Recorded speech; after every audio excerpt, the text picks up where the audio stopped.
Hello everyone, this is C Gadia.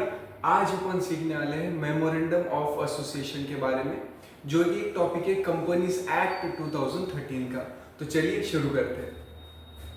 तो सबसे पहला सवाल ये कि बाबा मेमोरेंडम ऑफ एसोसिएशन होता क्या है। तो इन्होंने आईसीआई के मॉड्यूल में सबसे पहले एक सेंटेंस यूज किया जहाँ पे इन्होंने क्या बोला, मेमोरेंडम ऑफ एसोसिएशन। अच्छा, ये वीडियो में मेमोरेंडम ऑफ एसोसिएशन, इसको प्यार से अपन एमओए बोलेंगे। एम मतलब मेमोरेंडम ऑफ एसोसिएशन, एमओए। तो इन्होंने क्या बोला है, MOA of a company is it's charter. क्या वर्ड यूज किया इन्होंने, चार्टर। चार्टर का मतलब क्या, तो मैंने आपके लिए डिक्शनरी खोल के देखा, तो चार्टर का मतलब यहाँ पे था रिटन इंस्ट्रूमेंट और कॉन्ट्रैक्ट। चार्टर का लिटरल मतलब क्या हुआ, रिटन इंस्ट्रूमेंट। तो यहां से हमको ये समझा कि जो एमओए होता है कंपनी का, वो रिटन होना चाहिए। जो भी आपको एमओए में क्लॉजेस इंसर्ट करने हैं, अपन देखने वाले आगे जाके अगले स्लाइड्स में कि क्या क्या क्लॉजेस होते हैं। तो जो भी क्लॉजेस आपको इंसर्ट करने हैं एमओए में, वो सारा की सारा पूरा की पूरा एमओए कैसे होना चाहिए दोस्तों, रिटन में होना चाहिए। अगली बात इन्होंने क्या बोला है, इट डिफाइंस इट्स कॉन्स्टिट्यूशन। तो एमओए के बारे में क्या बोला, सबसे पहले चार्टर मतलब रिटर्न में होना चाहिए। दो चीजें बताएगा एमओए, आपको दो चीजें बताएगा। सबसे पहले उस कंपनी के कॉन्स्टिट्यूशन के बारे में। आज तक हमने कॉन्स्टिट्यूशन अखे इंडिया का देखा था, इंडिया का कॉन्स्टिट्यूशन, लेकिन अब हर कंपनी का अलग अलग कॉन्स्टिट्यूशन बनेगा। हर कंपनी का अपना एक कॉन्स्टिट्यूशन होगा दोस्तों। तो ये कॉन्स्टिट्यूशन क्या हुआ कंपनी का, वो बोला जाएगा एमओए में। लेकिन कॉन्स्टिट्यूशन का मतलब क्या, a set of fundamental rules. Fundamental मतलब बेसिक, एकदम बेसिक रूल्स, कि बाबा ये रूल्स के आगे जाके कंपनी काम नहीं कर सकती है। लिटरल रूल्स का मतलब रूल्स नहीं होते यहाँ पर। रूल्स का मतलब क्या, कंपनी क्या काम कर सकता है, क्या काम नहीं कर सकता है। सबसे इंपॉर्टेंट होता है यहाँ पर ऑब्जेक्ट, कंपनी किस ऑब्जेक्ट के लिए फॉर्म हुई है, ये चीज लिखी हुई रहेगी एमओए में। और एमओए में एक और चीज क्या रहेगी, the scope of powers of the company. अगर कंपनी चलानी है दोस्तों तो कुछ पावर्स होनी चाहिए। लेकिन पावर्स का क्या मतलब, पावर का मतलब होता है एबिलिटी और capacity to do something. Company के पास क्या एबिलिटी या क्या कैपेसिटी, क्या क्या काम करने की, कुछ काम करने की कैपेसिटी है। तो वो काम क्या है,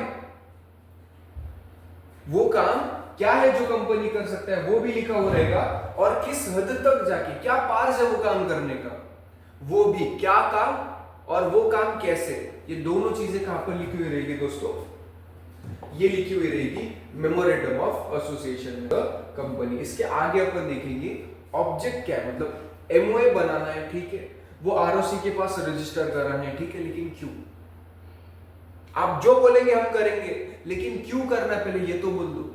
तो अब ये देखेंगे अपन कि एमओए की गरज क्यों पड़ी। सबसे पहली चीज, मैं तीन चीजें बताऊंगा आपको, उसमें से पहली चीज क्या है, it contains the object for which the company is formed. आप कंपनी बना रहे हो ना, तो क्यों बना रहे हो, कंपनी बनाने का मेन रीजन क्या है, ये आपको आरओसी को बताना पड़ेगा, रजिस्ट्रार ऑफ कंपनीज को बताना पड़ेगा कि आप कंपनी क्यों बना रहे हो। तो ये कंपनी बनाने का मेन ऑब्जेक्ट क्या है, ये आपको कहीं पे तो लिख के रखना पड़ेगा। तो वो आप कहां पर लिखोगे दोस्तों, एमओए में। तो पहला ऑब्जेक्ट क्या है एमओए बनाने का, कि कंपनी का ऑब्जेक्ट क्या है, ये आप कहीं पे लिख के रखो। And identify the possible scope of its operation. जो भी कामकाज, ऑपरेशंस मतलब क्या है, रोजमर्रा की जिंदगी में क्या क्या कामकाज करी जाएगी कंपनी के बारे में, तो क्या क्या काम कंपनी कर सकता है, वो कहां पर लिखा हो रहेगा, एमओए में लिखा रहेगा। तो सबसे पहली चीज ऑब्जेक्ट क्या है कंपनी का, कंपनी बन क्यों रही है, और उसका जो ऑपरेशंस है, रोजमर्रा की जिंदगी में जो काम करेगा, जो ट्रांजैक्शन, जो कॉन्ट्रैक्ट्स बनाएंगे, उसका स्कोप क्या है, किस हद तक जाके आप कॉन्ट्रैक्ट बना सकता हो। अगली चीज, एमओए बनाने का अगला ऑब्जेक्ट क्या है, ये बोले कि शेयर होल्डर्स जो है उनको पता होना चाहिए पर्पस। शेयर होल्डर्स मतलब कौन दोस्तों, समझो ये कंपनी, आपको बेसिक तो पता हो गई, ये कंपनी है, इसके अलग अलग शेयर होल्डर्स होते हैं। ये शेयर होल्डर्स क्या करेंगे, कंपनी को देंगे पैसा, और इस पैसों से कंपनी काम करेगी, कंपनी ऑपरेशंस करेगी, ऑब्जेक्ट्स जो भी जिस कंपनी, जिस ऑब्जेक्ट के लिए फॉर्म हुआ है वो ऑब्जेक्ट्स करेगी, वो बिजनेस करेगी कंपनी, और फिर जो पैसा आएगा वो फिर से शेयर होल्डर्स में बढ़ जाएगा। लेकिन यहां पर अड़चन क्या है, शेयर होल्डर्स ने पैसा दिया है कंपनी को, तो शेयर होल्डर्स को पता भी तो होना चाहिए ना कि ये कंपनी आगे वो पैसा यूज किस चीज के लिए करेगी। तो एज अ शेयर होल्डर मैं मेरा हार्ड अर्न मनी एक कंपनी को दे रहा हूं, वो पैसा कंपनी किस चीज के लिए यूज करेगी ये मुझे पता होना चाहिए। तो मैं कहां पे जाके पता कर सकता हूं? मैं उसका एमओए पढ़ूंगा। उस एमओए में लिखा हुआ रहेगा उसका ऑब्जेक्ट क्या है, कंपनी क्यों बनी है, कैसे बनी है, वो कंपनी क्या कर सकती है क्या नहीं कर सकती, ये उस एमओए में लिखा हुआ रहेगा। तब जाके वो पढ़ूंगा मैं और फिर डिसाइड करूंगा अच्छा तो ये कंपनी के ऑब्जेक्ट्स बहुत मस्त है, आगे जाके गवर्नमेंट भी इसको प्रमोट करने का ट्राई करेगा, इससे सोसाइटी का भी भला होगा। अगर कोई मुझे ऐसा उसमें स्कोप दिख रहा है तब जाके मैं इन्वेस्ट कर दूंगा उस कंपनी में। अगर उस कंपनी में का ऑब्जेक्ट में कोई यार अच्छा ठीक ठाक नहीं लग रहा, अच्छा नहीं उस चीज का ऑब्जेक्ट, तो अपन क्या करेंगे, फिर उस कंपनी में इन्वेस्ट नहीं करेंगे। तो एज अ शेयर होल्डर मुझे पता होना चाहिए कि मेरा जो पैसा है वो कहां पर यूज होना है, ताकि मैं रिस्क लूं या नहीं लूं। अगर वो पैसा कहीं गैम्बलिंग वगैरह में यूज होगा तो बहुत ज्यादा रिस्क है, तो काहे फिर वो रिस्क ले, उस कंपनी से दूर रहेंगे अपन, है ना। तो ये दूसरा था रीजन कि जिस चीज के लिए एमओए जरूरी है। और तीसरा रीजन क्या है, जो भी स्टेक होल्डर्स है, स्टेक होल्डर्स मतलब कौन, जिसको कंपनी से लेना देना है, जैसे कंपनी के एम्प्लॉइज, कंपनी के कस्टमर्स, कंपनी के सप्लायर्स, बैंक्स हो गए सारे, गवर्नमेंट हो गया, शेयर होल्डर्स हो गए, ये सारे के सारे जो जिन भी जनों को कंपनी से लेना देना है, इनको कंपनी की क्या पावर है ये पता होना चाहिए ना। कंपनी की क्या पावर है, कंपनी क्या कर सकता है क्या नहीं कर सकता है, घूम फिर के सारी बातें वही पे आती है। कंपनी क्या कर सकता है और कंपनी क्या नहीं कर सकता है, ये सारी जो भी एक्टिविटीज में कंपनी एंगेज कर सकता है। समझो एक कंपनी ने मुझे बोला कि ऋतिक भैया आप एक काम करो, आप है ना जो भी हमारे एम्प्लॉइज है उनके बच्चों को आप सिखा दो, पूरा की पूरा सीए फाउंडेशन क्लियर कर दो, हम आपको पैसा देंगे। तो क्या मैं ये कॉन्ट्रैक्ट कंपनी के साथ कर लूं? मुझे हजारों की तादाद में दोस्तों कस्टमर्स मिल जाएंगे, लेकिन मुझे देखना पड़ेगा कि क्या कंपनी को उसके एमओए ने अलाउ करा है ये ट्रांजैक्शन करने के लिए। अगर उसके एमओए में लिखा हुआ नहीं रहेगा कि आप ऐसे आपके एम्प्लॉइज को फुकट में बांट सकते पैसा, कंपनी के एम्प्लॉइज के स्टूडेंट्स के लिए आप ये काम कर सकते हो, आप किसी ट्यूटर से जाके कॉन्ट्रैक्ट कर सकते हो, अगर एमओए में लिखा ही नहीं रहेगा। तो इसके बाद क्या होगा, अगर मैं सिखा दूं तो बाद में क्या कंपनी मुकर सकती है, कंपनी क्या ऐसा बोल सकती है कि भैया देखो हमारे एमओए में लिखा ही नहीं था, हम ऐसा कॉन्ट्रैक्ट कर ही नहीं सकते, तो हम आपको पैसा नहीं देंगे। क्या कंपनी ऐसा बोल सकती है, ये इसके अगले वीडियो में आपको इसका जवाब मिलेगा। लेकिन यहां पर क्या बोला है कि कंपनी की क्या पावर्स है, क्या एक्टिविटीज में एंगेज हो सकता है नहीं हो सकता है, ये पता चाहिए ना हमको एज अ स्टेक होल्डर। तो ये हम कहां से पता करेंगे, हम पता करेंगे एमओए से। लेकिन ये एमओए मिलेगा कहां से, क्या सबको मिल सकता है? तो सेक्शन 399 जो था कंपनीज एक्ट का, उसने क्या बोला कि एमओए एक पब्लिक डॉक्यूमेंट है, जो चाहे इसे एक्सेस कर सकता है। ये चीज आरओसी के पास रजिस्टर्ड रहेगी, तो आप आरओसी को नॉमिनल फीस दे देना और फिर जाके वहां पे एक्सेस कर लो। अगर आपको इसका फोटोकॉपी चाहिए तो फोटोकॉपी भी मिल सकता है, सारी चीज मिल जाएगी नॉमिनल फीस देके। ये लिखा है दोस्तों सेक्शन 399 में। बढ़ते आगे, इसके आगे अपन देखेंगे इफेक्ट ऑफ रजिस्टरिंग। एक बार हमने एमओए रजिस्टर कर लिया आरओसी के पास, इसका इफेक्ट क्या रहेगा? सबसे पहले इट मतलब company can not depart from provisions contained in MOA. जो एक बार आपने एमओए में लिख दिया उसके बाद आप उसे डिपार्ट नहीं कर सकते, अलाउड ही नहीं है। अगर कंपनी के एमओए में आपने लिखा कि मैं फ्रूट्स और वेजिटेबल्स का धंधा करूंगा, तो फ्रूट्स एंड वेजिटेबल्स छोड़ के क्या आप फिश का धंधा कर सकते हो? इसके हिसाब से आप बिल्कुल भी नहीं कर सकते, अलाउड ही नहीं आपको। तो यहां पर सबसे पहला इफेक्ट क्या बोला गया है कि इट मतलब company can not depart from the provisions contained in MOA, however imperative मतलब इंपॉर्टेंट, कितना भी ज्यादा इंपॉर्टेंट हो इस डिपार्चर, डिपार्ट होना मतलब बहुत ज्यादा इंपॉर्टेंट। अगर वो मैंने फिश का कॉन्ट्रैक्ट कर लिया ना दोस्तों, तो बहुत मोटा पैसा मिलेगा, सब जनों का फायदा होगा, बहुत ज्यादा इंपॉर्टेंट है ये कॉन्ट्रैक्ट करना, लेकिन मैं नहीं कर सकता। क्यों नहीं कर सकता? क्योंकि अलाउड ही नहीं है एमओए से डिपार्ट होना। जो भी एक बार आपने एमओए में लिख दिया, चाहे दुनिया की ऊपर की नीचे हो जाए, कुछ भी हो जाए, एमओए से डिपार्ट हो पाना नामुमकिन। इस चीज के बारे में आगे और डिस्कशन करा जाएगा। दूसरा चीज क्या बोला इन्होंने, इट कैनॉट एंटर, इट मतलब company cannot enter into a contract और एंगेज इन एनी ट्रेड और बिजनेस। दो बातें बोली यहां पर, आप किसी कॉन्ट्रैक्ट में भी एंटर नहीं कर सकते हो, आप कोई ट्रेड या बिजनेस भी नहीं कर सकते हो जो beyond the powers of MOA. MOA ने आपको जितनी पावर्स दी उतनी ही आप एक्सरसाइज कर सकते हो। एमओए ने अगर आपको पावर दी कि आप ये कॉन्ट्रैक्ट करो, आपके पास ताकत है, आप वो पावर एक्सरसाइज करके वो कॉन्ट्रैक्ट कर सकते हो। लेकिन एक आधा कॉन्ट्रैक्ट करने की अगर आपको पावर नहीं तो आप वो कॉन्ट्रैक्ट में एंटर नहीं कर सकते। जैसे कि अपना एग्जांपल था, अगर कंपनी के एमओए में नहीं लिखा है कि आप किसी ट्यूटर को अपॉइंट करके आपके एम्प्लॉइज के बच्चों को फ्री में एजुकेशन दिला सकते हो, तो उस कंपनी का मेरे साथ कॉन्ट्रैक्ट गलत बात है, कंपनी कर ही नहीं सकती। अगर उस कंपनी के एमओए में लिखा है कि आप सिर्फ फ्रूट्स और वेजिटेबल्स का धंधा कर सकते हो, तो फिश का धंधा करना दोस्तों कंपनी कर ही नहीं सकती। उसके एमओए के पास के बियॉन्ड वो काम करा ही नहीं जा सकता है। लेकिन अगर किया, इफ इट डज सो, इस चीज को बोला जाएगा अल्ट्रा वायरस। अल्ट्रा वायरस क्या होता है, डॉक्ट्रिन ऑफ अल्ट्रा वायरस अपन इसके अगले वीडियो में देखेंगे। लेकिन यहां पर बस आप याद रख लो कि कंपनी के जो पार्ट्स एमओए में लिखे उसके बियॉन्ड जाके अगर आपने कुछ किया, वैसे तो नहीं कर सकते, लेकिन अगर कुछ किया तो वो अल्ट्रा वायरस हो जाएगा और ये वॉइड हो जाएगा। वॉइड का क्या मतलब होता है, इंडियन कॉन्ट्रैक्ट एक्ट 1872 जो चैप्टर है उसका पहले यूनिट में आपको टाइप्स ऑफ कॉन्ट्रैक्ट में मिल जाएगा। वॉइड का मतलब क्या होता है, वॉइड का मतलब एनफोर्स नहीं कर सकते, अनएनफोर्सेबल रह जाएगा ये। तो अगर कोई कॉन्ट्रैक्ट आपने एंटर किया जो कि कंपनी के पावर्स के आगे जाके है तो वो वॉइड रहेगा। मतलब समझो किसी कंपनी ने मेरे को आके बोला कि आप हमारे एम्प्लॉइज के बच्चों को फाउंडेशन के क्लासेस दे दो, उसके बदले में हम आपको पे कर देंगे, लेकिन ये एमओए में लिखा ही नहीं था। और अगर मैंने सिखा दिया और कंपनी ने पैसे देने से मना करा तो क्या मैं कोर्ट में जाके इन्फोर्स कर सकता हूं दोस्तों? बिल्कुल भी नहीं, क्योंकि मेरे और कंपनी के बीच में जो कॉन्ट्रैक्ट हुआ था ये कॉन्ट्रैक्ट वॉइड है, ये अनएनफोर्सेबल है। कोर्ट मेरी इस चीज में कोई भी मदद नहीं कर सकता। ठीक है दोस्तों, तो इसका क्या मतलब कि कंपनी के जो पार्ट्स है बस उतना ही आप एक्सरसाइज कर सकते हो। और पार्ट्स कहां पर लिखे हुए हैं सारे के सारे एमओए में, मतलब कितना इंपॉर्टेंट डॉक्यूमेंट है, कंपनी क्या कर सकती क्या नहीं कर सकती है, ये पूरा की पूरा कहां पर लिखा हुआ रहेगा, ये उस एमओए में लिखा हुआ रहेगा जो कि पब्लिक डॉक्यूमेंट है।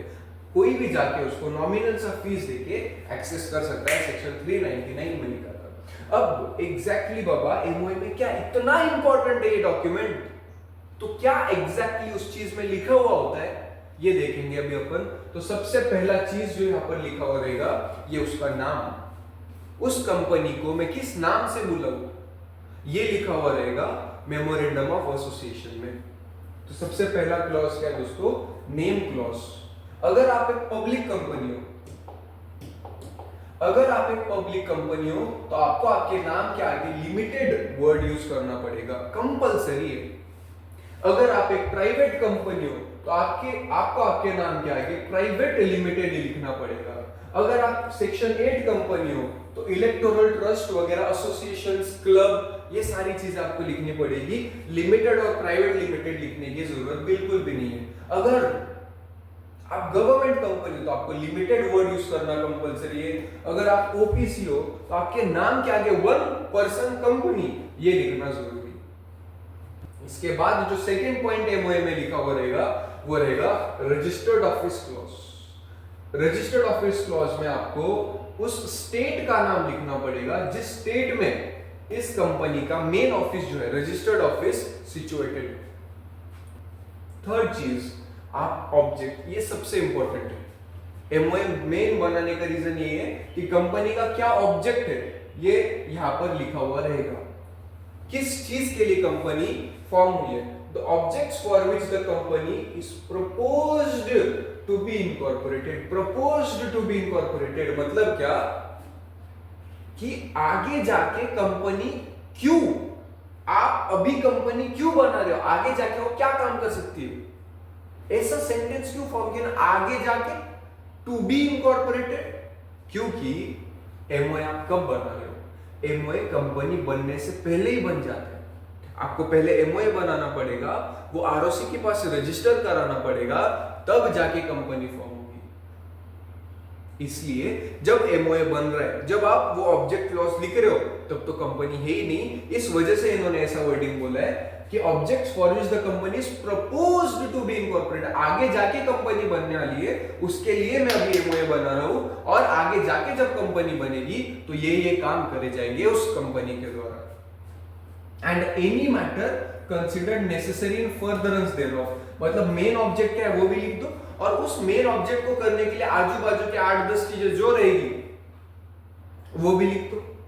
तो ये सारी की सारी चीजें जो आपको लगता है आगे जाके इंपॉर्टेंट है, मेरे को ये सारे कॉन्टैक्ट्स, ये बिजनेसेस करने पड़ेंगे, तो सारे के सारे आपको एमओए में लिख देने पड़ेंगे।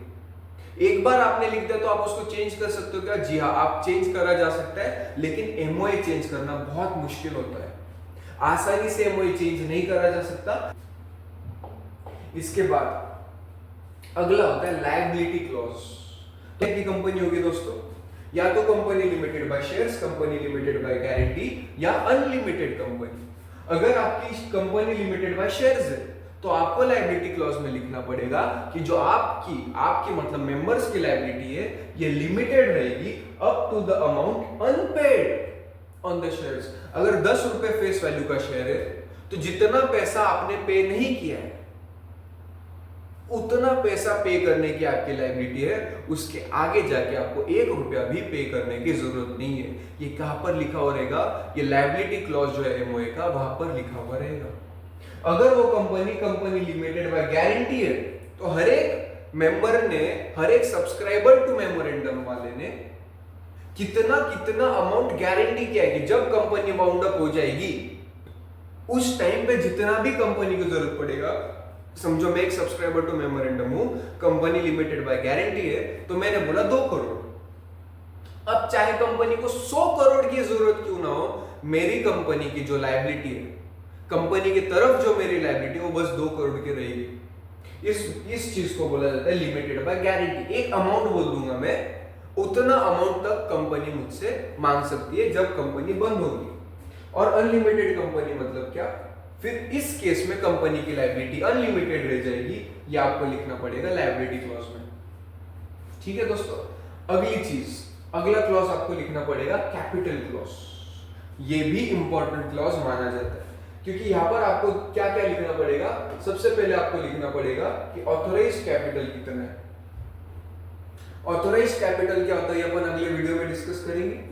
लेकिन ऑथोराइज्ड कैपिटल का मतलब अगर आपको ऊपरी बता दूं तो मैक्सिमम अमाउंट जितना आप लोगों से, पब्लिक से, शेयर होल्डर से डिमांड कर सकते हो। समझो मैंने ऑथोराइज्ड कैपिटल लिख दिया 1000 करोड़, तो over a period of time जब तक कंपनी चलेगी तब तक मैक्सिमम 1000 करोड़ में लोगों से डिमांड कर सकते हो। 1000 करोड़ का कैपिटल, उससे ज्यादा बिल्कुल भी नहीं। अच्छा, कम करा जा सकता है। इशूड कैपिटल हमेशा कम होता है ऑथोराइज से, या इक्वल रहेगा। ऑथोराइज के आगे जाके अपन डिमांड नहीं कर सकते लोगों से। तो मैक्सिमम अमाउंट ऑफ कैपिटल कितना होगा कंपनी का, उस चीज को बोला जाता है ऑथोराइज कैपिटल, और ये आपको कैपिटल क्लॉज में लिखना पड़ेगा।